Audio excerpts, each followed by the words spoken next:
A new report by Climate Rights International has raised alarm over human rights violations and environmental damage caused by nickel mining in the Philippines. The country is the world's leading exporter of raw nickel ore, a key component in the production of electric vehicles and batteries. The report found that communities near nickel mines in Dinagat Island and Surigao del Sur are facing severe impacts, including pollution, deforestation, and the destruction of farming and fishing livelihoods. Residents said the loss of forests and mangroves has made them more vulnerable to flooding and typhoons, while mining-related siltation has contaminated drinking water sources. The watchdog said poor mining practices are worsening food insecurity and climate risks, urging the government to halt new mining permits, strengthen enforcement of environmental laws, and ensure fair compensation for affected communities. Now, joining us on the show today, we have Krista Shennum, researcher at Climate Rights International. Good morning. Welcome to Morning Matters. Thanks for being with us today. Yeah, thanks so much for having me. Okay, first of all, tell us about your work and Climate Rights International, your group, and what led you to this research. Yeah, thanks so much. So Climate Rights International is an international human rights and climate research and advocacy organization. So we document the human rights impacts of the climate crisis and advocate with governments, with companies to advance justice for impacted communities. So this is actually our fourth report that CRI has done on nickel mining. We have released 3 reports on nickel in Indonesia, the world's largest producer of nickel, and this is our first time reporting on the industry here in the Philippines. Because we are the number 2 exactly producer of nickel in the world. Yes. My first question to you this morning was, how come I don't feel that we are number 2? Yeah, I think a big piece is that most of the nickel that's mined in the Philippines is exported, with over 90% being exported to China and the rest going to Indonesia, Japan, and South Korea. So most of the mine that's is mined here is not processed here, so that value addition is not necessarily impacting local communities. That means this is a commodity that the Philippines can actually leverage, right? Yeah, particularly as the world's second largest producer. So this is, a really vital mineral, including for EVs and for batteries. And we're seeing a demand in new nickel because of electric vehicles. And so, just to be upfront, it's absolutely important that we stop burning fossil fuels and transition to renewables. Correct. But it's also important that communities on the front line of these mining projects are not sacrificed along the way. Before we go to the findings of your research, I want to first understand how vital nickel is, because I know that we're moving away from nickel-cadmium batteries. Is that correct? How is nickel present in the current lithium-ion technology? Yeah, so there's different types of EV batteries. So a lot of major Chinese electric vehicle companies like BYD don't use nickel at all in their batteries. But the majority of EV companies still do and will continue to do so. So one of the purposes of using nickel in EV batteries is to essentially prolong the range so you can have more charge and drive much farther. And so for a lot of reasons, there'll probably be different types of batteries in EVs in the future. So just because some companies are moving away doesn't necessarily mean that all companies will move away. Well, nickel is also being used for the production of stainless steel. Exactly. Right? No, it's that vital. All right, let's go now to your research. What have your findings been? And did you center on a particular location or nickel mine in the Philippines? Yeah, so we focus on the Caraga region, so in northern Mindanao. It's home to more metallic mines than any other part of the Philippines. And so this is really, in a lot of ways, the heart of nickel mining in the Philippines. We interviewed communities in Dinagat Islands as well as in Surigao del Sur who described the ways that nickel mining is impacting their lives. People reported, first and foremost, that nickel mining is actually making them more vulnerable to climate change. This is something in the hearts of people in the Philippines, as we're seeing with Tropical Storm Tino. Many of these communities are disproportionately impacted by the climate crisis, a global problem that they did very, very little, if nothing, to contribute to. Yet the impacts of mining is making communities more vulnerable through the destruction of mangroves and forests that protect people from tropical storms like Tino, as well as increased siltation of rivers from mining runoff that makes it more likely to overflow and to flood. We're also hearing lots of issues with human rights abuses, and so particularly the ways that nickel mining and related pollution is not only impacting the environment but also impacting the rights of local communities. Fisher folk and farmers report that their livelihoods have been completely destroyed and difficult to continue fishing and farming. We're hearing cases of food insecurity where people no longer have enough food to eat because of the destruction of their livelihoods and the economic impacts to their environment.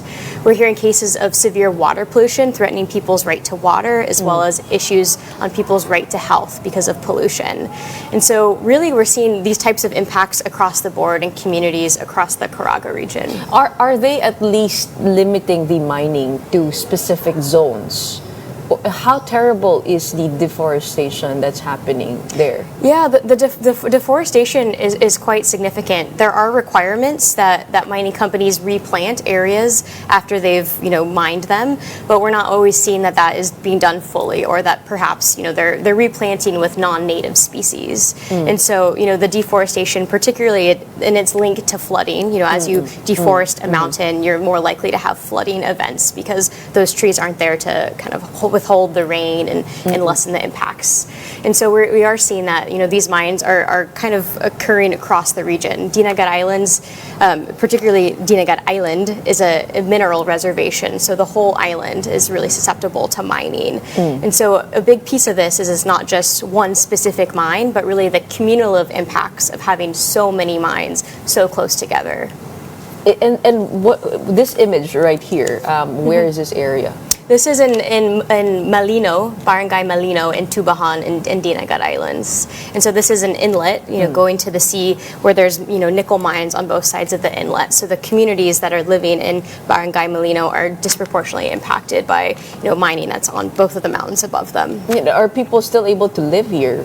I mean, in which areas? Yeah, so right over here is where people live, and so people do live there, and that's where their homes are. And I would say that particularly many of them displaced. I mean, I think a lot of people live here, and this is where they've lived. These are economically very, low income parts of the Philippines where people don't necessarily have the money to relocate if they want to. So when we were doing, visiting people and in the field, this area had been super impacted by Super Typhoon Odette back in 2021, and still some of the people living in this barangay are using tarps as their roofs. Their houses were destroyed over 3 years ago, and they still don't have the economic impact to recover from that, let alone relocate to another place. And speaking of that, many of those who participate in the mines actually have no other choice but to make this their livelihood. Would you know how much they earn in a day? Is it at least equitable for them? Yeah, we interviewed people who told us they make below minimum wage working for some of the mines. And I think one of the really critical pieces is that, the promises of good mining jobs haven't actually offset the loss of other income from fishing and from farming, particularly when you have the destruction of fisheries and of farmlands, including rice fields that are now flooded with waste and sediment from the mining areas. People aren't able to offset those losses with their mining jobs. Many of these mines take a break during the rainy period to avoid, catastrophic disasters during dangerous seasons, which makes a lot of sense. But for temporary mining workers, that leaves them without employment for months at a time. And then when they go home and their fisheries are dead and the farmlands are destroyed, they have a really difficult, supporting their families through this period of the off season. So they try to balance more than one livelihood. Yeah, a lot of people are forced to. So, we interviewed people who've been forced to leave because they can no longer sustain themselves. And, just the impacts, are quite significant. And how is nickel mined exactly? Would you know of best practices around the world? Yeah. And our practices at par? Yeah, so how nickel is mined in the Philippines and other tropical countries like Indonesia is through open pit mining. The nickel is close to the surface of the earth, so you access that through open pit mining. So the complete just destruction. Get it like that. Exactly. And so that can have tremendous impacts on the environment and on, of course, local communities. The good news is there are a lot of laws and regulations on the books in the Philippines that would prevent many of these harms. It's more of a piece of enforcement of those environmental regulations, including making sure that that mining waste is properly managed, that areas are rehabilitated after they're mined, and importantly that local communities have a stake at the table, that they're able to participate in consultations, that Indigenous peoples have the right to say no through free, prior, and informed consent. And so really it's not a technical question of how do you reduce the impact on the environment. A lot of it is a political will and an actual policy question. And what is the local government doing about it? They're supposed to be the ones holding these companies accountable. Yeah, so in some cases, local governments are really working with local communities, and in other cases, local communities feel abandoned by their local governments. So I wouldn't say there's a uniform thing that's happening or not happening. So, there's a lot of different layers of government and of people who have are able to take action. Of course, at the local government level, at the national government level, including the Department of Environment and Natural Resources, and the Mining and Geosciences Bureau, but also looking at where this nickel is going. Like I said, most of it is leaving the Philippines. It's being exported, where it's then turned into stainless steel, into batteries, and so I think it's also really important that those downstream users, those EV companies, do more to make sure they're not sourcing nickel from places like this, where it's causing severe impacts to local communities. But are they not trying to somehow penalize these companies that have not been responsible when it comes to managing the impacts of the open pit mines? Yeah, so that's definitely happened in the past, but one thing that we're hearing from local communities is they feel like there's a lack of accountability for the harms that are going on. So in Surigao del Sur, there was a 16-year lawsuit against a mining company over the impacts of the environment that was just settled last month or the month prior. So these are really a long period of time to be uncertain over the impacts and accountability. And so really one thing that we're calling on in the recommendations for our report is really timely responses from the national government, from local government, when communities have concerns.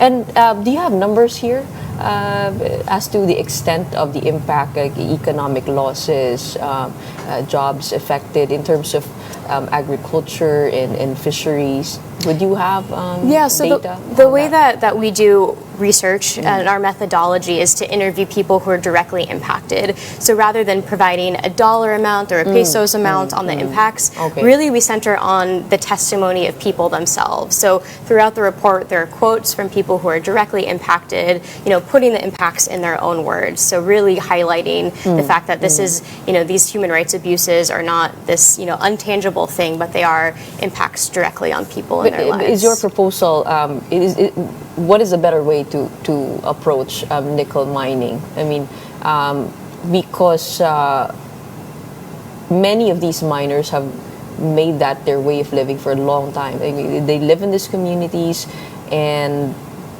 I guess they would always ask, what's your alternative? Like, what other forms of livelihood can we do if not this? Yeah, I think a big point is that with this report, we're not saying no mining ever. What we're saying is that mining cannot be an excuse for human rights abuses, both of workers and of local communities. And so some of the recommendations in the report include doing investigations by national governmental entities into mining companies, making sure that they're not harming the environment and not harming the rights of local communities, and importantly making those investigations publicly available and accessible to local communities. So in some cases we're hearing that there are investigations, that there are reports happening, but if they don't they're not informing people at the local level, then there's a huge breakdown. Yes. And so it's really important that what kind of abuses happen? Yeah, I think a really big piece is around both the impacts of pollution on people's rights, but another thing that we're hearing a lot is the impacts on environmental defenders. So the Philippines is the country in Asia that has the highest rates of murders for land and environmental defenders, and the links to mining industry are quite significant. So also throughout this report, we've documented cases where there have been violent attacks, criminalization, including strategic lawsuits against public participation or SLAP collapse, cases of red tagging, and other cases of intimidation and harassment of people who speak out against this problem. And so it's not only the direct impacts of itself, but also those who are speaking out, who are working to protect the environment, are also facing personal risk for doing so. Just like how we started the interview, you know, we do know that mining is still vital to our industry and to the way that technology is going, our push for renewable energy. How can we strike a balance where we make this sustainable for communities? Yeah, I think an important thing is, mining is always going to be somewhat damaging to the environment. When you're talking about cutting trees and removing soil, there will always be an environmental impact. But what is not necessary are these impacts on communities and human rights violations. So like I said, there are plenty of laws and regulations on the books already that if they were fully implemented would prevent many of these harms from happening. It's also important that mining companies themselves are ensuring that their operations aren't contributing to significant environmental pollution, as we're documenting in this report, and also the role of downstream companies. The companies that are using this nickel in their EV batteries are really wealthy global companies that could pay a premium and could demand higher standards. Many of these global North electric vehicle companies have supplier code of conduct and policies essentially claiming that they will not source minerals that are mined with human rights abuses. And so I think it's really important that the international community and EV companies in the global North also wake up, because they have a role to play here and a responsibility to help address this issue. In your year here in the Philippines, what has struck you the most? I mean, is there a conversation or a memory that you, or an image that you won't forget that you'd like for our lawmakers to see? Yeah, I highly encourage going to this barangay Malino in Tubajon. Really on the road driving into the barangay, you see mining roads, going up out into the mountains. The tire tops of mountains have been mined, and the road even to access the barangay is pretty dangerous. It has lots of potholes, and I think to understand that this is such a major industry locally, but these are the conditions for the local community, that they don't even have paved roads, the medical care is not up to par, and just the reality of the dust they're breathing in and the everyday life for people is so difficult. We interviewed a fisherwoman from this barangay who, for years had been a crab trapper. She in the mangroves would catch crabs, and she was saying that now it's so much more difficult to find any crabs, and when they do find them, they're much smaller, and when you break them open, their bodies are filled with red mud from the mining area. And so I think, of course there's economic impacts, but also these are human impacts, and I think. And where do they get their food then? Yeah, and they can't get it from there. So some people are reliant on debt, so they're buying food from local markets using debt that they're hoping one day they'll repay. We interviewed people in Ayoki Island off of Cantilan in Surigao del Sur. So this is a fishing island, and when seas are too high, historically they would be able to catch fish right off the shore, but now all of the fish are dead because of pollution from onshore nickel mining. And so one man told us that him and his family will go days where they only eat breadfruit because it's too dangerous to go out to sea and there's no fish to catch locally. And so I think really understanding that this is a real human problem, and that again these human rights abuses are avoidable and are not happening necessarily in other places like they are here. As I've said, there are many issues here that we don't have visibility on. So I think it helps that you are sounding the alarm on this, and particularly these images that often go viral online show us the reality of how it is down in the local communities. And what's ironic, I think, I've been to one of the mines, but this in a gold mine in Paracale, is that even if these communities are rich, it's not the locals that are benefiting from that. So we hope this makes a huge impact and somehow opens the eyes of those who can enforce our laws better. Maraming salamat. Thank you very much for joining us today. We have Krista Shennum, researcher at Climate Rights International. This report comes out tomorrow, Yes. entitled Broken Promises, from Climate Rights International.